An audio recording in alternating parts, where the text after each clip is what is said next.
I'm CJ, and I work here with Andrew at Vapor Trail. We sell e-cigs in Buffalo, New York.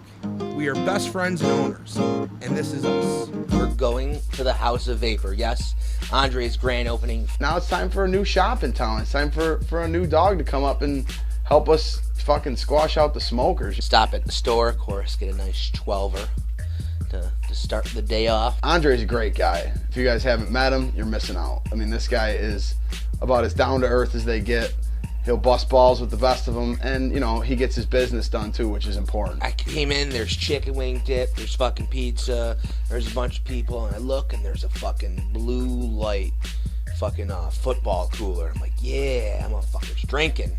Open it up, there's like Diet Sierra Mist. And we go in and it was like fucking mob the place. Everybody's in there. Who was there? Pewter Geek's there from VapeNet. He came all the way from Michigan. Niagara was there. Vaping Marcy was up from Ohio. She's also with VapeNet. Holly and Steve, two of our customers, were there. DJ Vapes was there with Von D. Of course, Lisa and Mitch were there. Lisa and Mitch don't miss any Buffalo Vape event, period. Rob Vape was there. Bob was there. Fucking came all the way down from Canada. Good old Bob Lewis. There's a guy that everybody in the vaping community needs to talk to, especially if you don't understand the difference between watts and amps and all this other shit. Talk to Bob Lewis for half an hour and he'll teach you a thing or two. Phil's coming to the grand opening, of course, and he's going to Juicy Vapor later on in the day to meet people, like a meet and greet. And they got a big sign, I guess, saying "Come meet Phil." So Andre decides he's gonna take the little fucking labels that are on bottles and put "Come meet Phil Busardo" and then like the time or some shit on there, but they're so fucking small you can barely see them. And he put it in each line in the parking lot, in the hallway. There was a little sign. That was pretty fucking funny. Everyone was busting Busardo's balls, which was awesome. I'm glad to be a part of that. Andre's Broad makes some awesome chicken wing dip. At the House of Vapor grand opening, they decided that they were going to do an auction for some mods, of course. I wonder where they got the idea from. They auctioned off an Acrylamax, they auctioned off an Empire mod, and they auctioned off a Darwin. So they do a black Z-Max, which went for like 51 bucks. Seeing how as I lost my Empire 2 days after I bought it brand new at VaporCon, obviously I had to be in on the Empire auction. Me being the gracious man that I am and fucking hard ass, because you're not gonna outbid me, you cocksucker. I want it. I gave it to him. Here you go. There, buddy. I'm your friend. Okay. He went for like 150 or something like that. Then, you know, we're on to the big prize, the Darwin. Darwin, greatest device ever known to man. Silver one. Andre's Darwin. The bids went up pretty quick. Then we got Nick Balls. He's bidding on it. I think he went like 200 because he's a fucking high roller. Then Andy starts. Andy's starting to get up there. Him and Anthony from Juicy Vapor are bidding against each other. Like, oh, this is cool. It's gonna go. At the last minute, CJ decides that he's just gonna play Auction King and take the whole fucking thing down. 350, and your winner. Well, bam! The Darwin, the greatest device ever known to man. Andrew's not gonna touch either one of them now, because I want them to last and not break, because he destroys everything.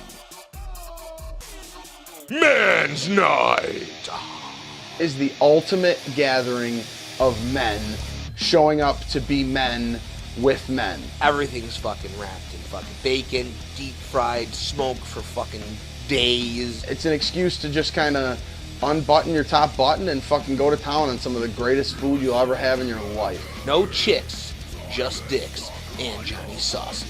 A true man who shows up to Man's Night shows up with his blade. I brought a fucking machete last year and wore it around my neck.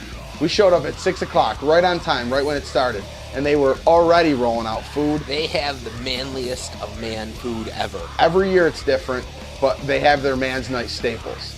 They always have the brisket chili, which is probably the best chili I've ever had in my life.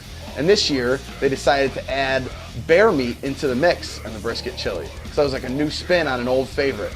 And the bear meat was unreal. It just made it made the greatest thing ever better. These bell peppers are fucking dug out and filled with rice, cheese, fucking deliciousness, and wrapped in bacon and deep fried for your pleasure. It was fucking amazing. Meat fucking popsicles.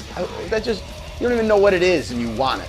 It's a chicken or a turkey leg or something and they shuck all the meat to the top so it's like a big fucking popsicle, and then they bacon wrap that shit, and they toss it in sauce, and they deep fry it and every other fucking thing. Alligator.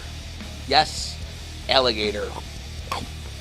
They just had these big trays that they were cutting it all up in little tiny pieces, all this alligator meat, and they just fried it, and you put it into the 12-pack Jack Chipotle mayo, and it was fucking unreal, dude. Let me tell you about 12-pack Jack, because 12-pack Jack is the fucking man. When they first envisioned Man's Night, the prototypical man for Man's Night was 12-pack Jack.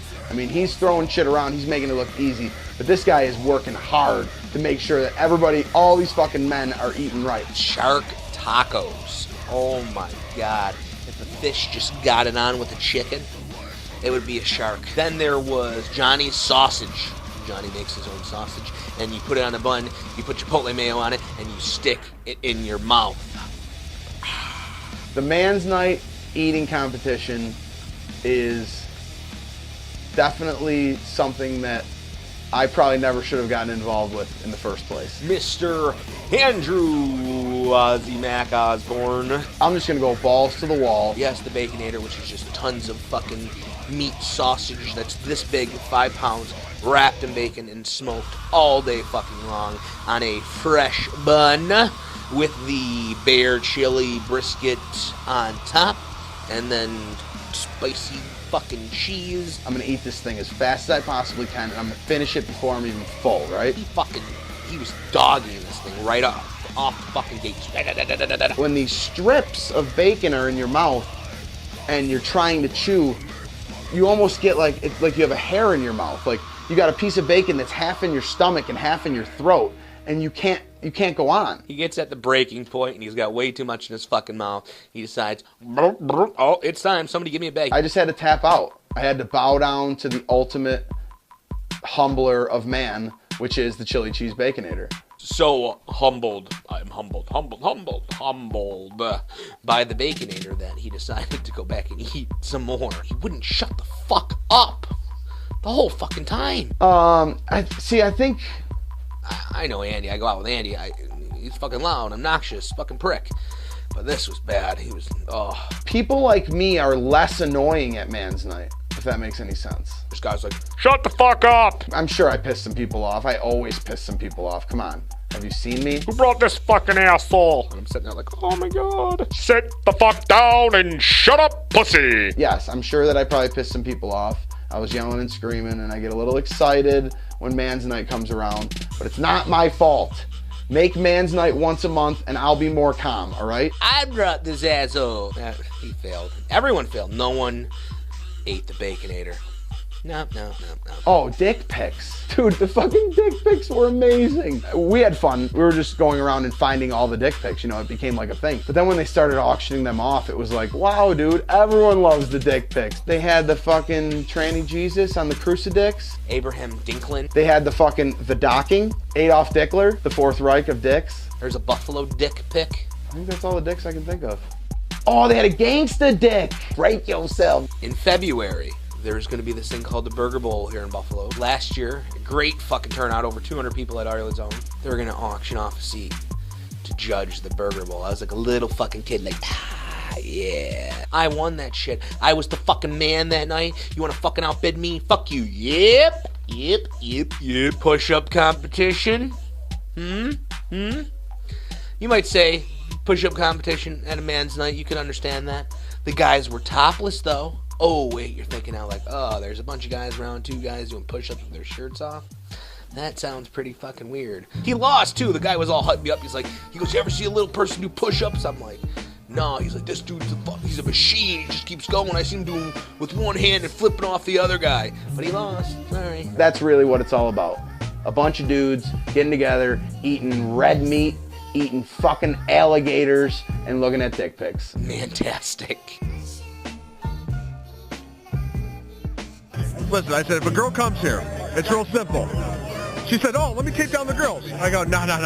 I go, it's going to be bukkake. I go, all these 100 drunk guys are going to look at you, pull out their dicks, and come on your face at the same time.